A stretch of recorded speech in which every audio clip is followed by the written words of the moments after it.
14,000 علماء کرام کو تختہ دار پر لٹکا دیا۔ ٹامسن کہتا ہے کہ دلی کی چاندنی چوک سے لے کر خیبر تک کوئی ایسا درخت نہ تھا کہ جس پر علماء کی گردنیں نہ لٹکی ہوئی ہو۔ ٹامسن کہتا ہے کہ علماء کے جسموں کو تانبے سے داغا گیا۔ ٹامسن کہتا ہے علماء کو سوروں کی کھالوں میں بند کر کے جلتے ہوئے انگاروں میں ڈال دیا گیا۔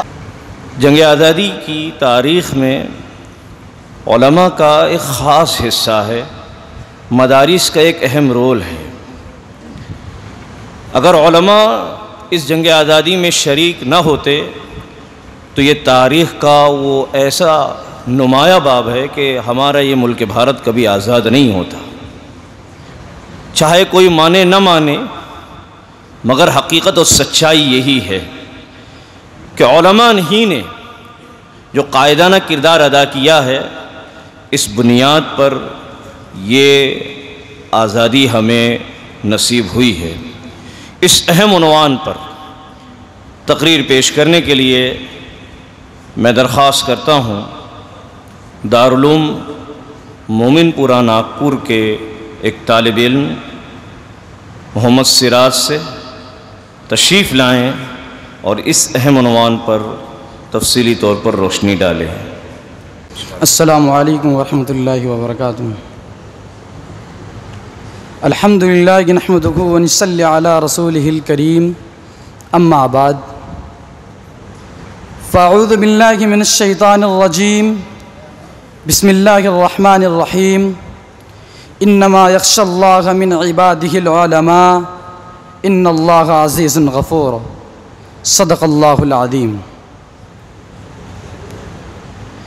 جس دور پہ نازا تھی دنیا اب ہم وہ زمانہ بھول گئے، جس دور پہ نازا تھی دنیا اب ہم وہ زمانہ بھول گئے، اوروں کو جگانا یاد رہا خود ہوش میں آنا بھول گئے، منہ دیکھ لیا آئینے میں پر داغ نہ دیکھا سینے میں، جی ایسے لگایا جینے کو مرنے کو مسلمہ بھول گئے، اذان تو اب بھی ہوتی ہے مسجد کی فضا میں اے لوگو، جس ضرب سے دل ہل جاتے تھے وہ ضرب لگانا بھول گئے۔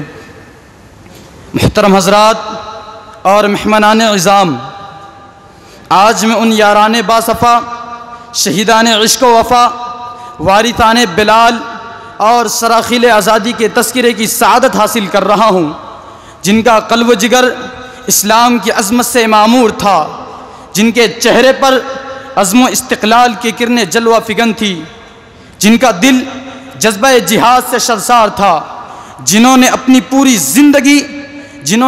پوری زندگی اسلام کی سربلندی اور اعلاء کلمت اللہ کے لیے وقف کر دی تھی۔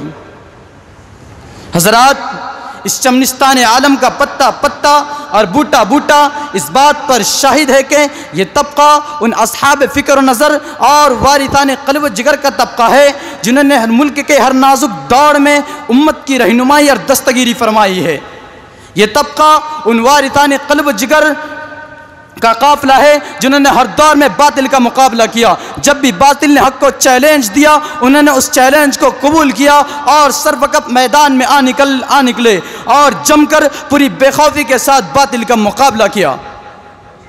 یہی وہ حضرات ہے جنہوں نے اپنی جانیں تو دے دی مگر باطل کے سامنے کبھی پیٹھ نہ دکھائی، لیکن باطل کو کبھی پیٹھ نہ دکھایا۔ حضرات، جب ہندوستان کی مقدس سرزمین پر انگریزوں کا ناپاک سایہ پڑا اور وہ اپنی شاطرانہ اور عیارانہ چالوں سے یہاں کے مالک بن بیٹھے، جب باشندگان ہند پر طرح طرح کے ظلم و ستم کے پہاڑ توڑے جانے لگے، جب ہندوستانیوں کو غلام بنایا جانے لگا، جب ہندوستانیوں کا خون ان کے پسینوں سے بھی ارزاں ہونے لگا، تو ایسے نازک وقت میں سب سے پہلے جس شخص نے علم بغاوت بلند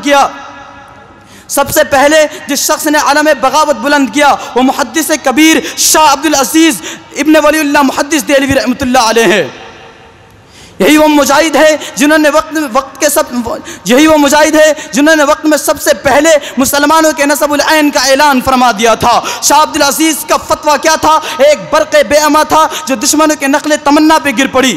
انگریزوں کی نیند حرام ہو گئی، جگہ جگہ آزادی کے شعلے بھڑکنے لگے، پرچم لہرانے لگے، سینوں میں ولولے مچلنے لگے اور حوصلے نے انگرائیاں لینے شروع کر دی۔ مسند درس پر بیٹھ کر قرآن و حدیث کے درس دینے والے علماء کرام اور خانقاہوں میں بیٹھ کر اپنے خون و جگر سے شمع اسلام کو روشن کرنے والے مشائخ اعظام اپنے مدرسوں اور خانقاہوں کو چھوڑ کر میدان میں آ گئے اور فرنگیوں کے خلاف ایک محاذ بنا کر توکل علی اللہ منزل کی جانب بے سر و سامانی کے عالم میں نکل پڑے۔ اور میں اکیلا ہی چلا تھا جانب منزل، مگر راہ رو آتے گئے اور کارواں بنتا گیا۔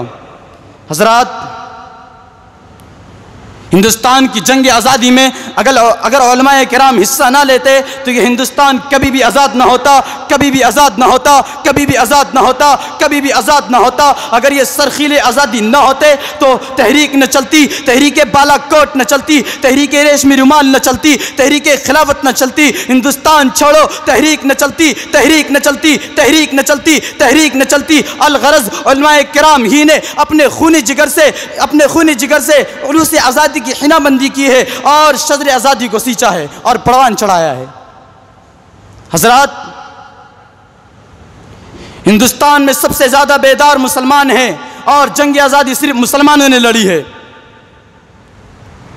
اس کے بعد انگریز مورخ مسٹر ٹامسن اپنی یادداشت میں لکھتا ہے کہ سن 1864 سے لے کر 1867 تک انگریزوں نے علماء کرام کو ختم کرنے کا فیصلہ کر لیا۔ یہ تین سال ہندوستان کے تاریخ کے بڑے المناک سال ہے۔ انگریزوں نے ان 3 سالوں میں 14,000 علماء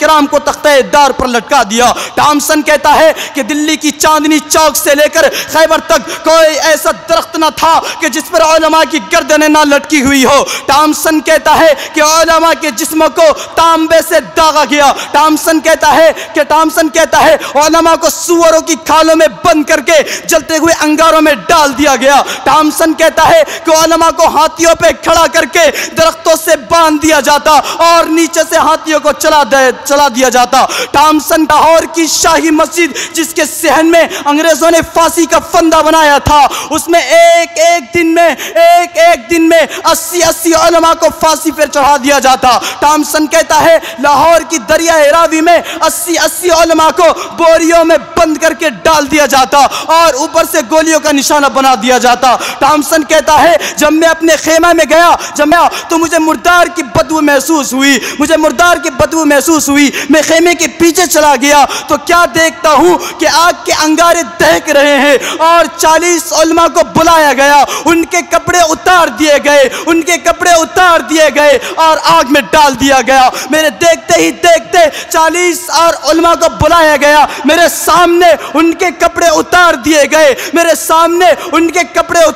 گئے اور کہا انگریز نے، مولویوں تم میں سے ایک جن یہ کہہ دو کہ 1857 کی جنگ آزادی میں ہم شریک نہیں تھے، ابھی چھوڑ دیتے ہیں۔ ٹامسن کہتا ہے مجھے پیدا کرنے والے کی قسم، ان میں سے ایک عالم ایسا نہیں تھا، سب نے جانے تو دے دیے، آگ میں پک تو گئے، لیکن کسی نے بھی انگریز کے سامنے سر نہیں جھکایا۔ حضرات، انہی شیران اسلام کے سچے جانشین اور حقیقی وارث شیخ الہند اور شیخ الاسلام اور مولانا عبید اللہ سندھی رحمۃ اللہ علیہ ہیں، جو 1857 تک آزادی کے سرخیل اور کمانڈر یہی حضرات تھے، جو ایک طرف آزادی کے جوش و خروش اور جذبہ ولولہ سے لوگوں کے قلوب کو معمور کر رہا تھا، تو دوسری طرف قال اللہ وقال رسول کا جامع خوشگوار تشنگان علوم نبوت کو اپنے دست مبارک سر بھر بھر کر پلا رہا تھا۔ حضرات، قصہ مختصر یہ ہے کہ اگر جنگ آزادی میں علماء کرام حصہ نہ لیتے تو یہ ہندوستان کبھی بھی آزاد نہ ہوتا، کبھی بھی آزاد نہ ہوتا، کبھی بھی آزاد نہ ہوتا۔ وآخر دعوانا ان الحمدللہ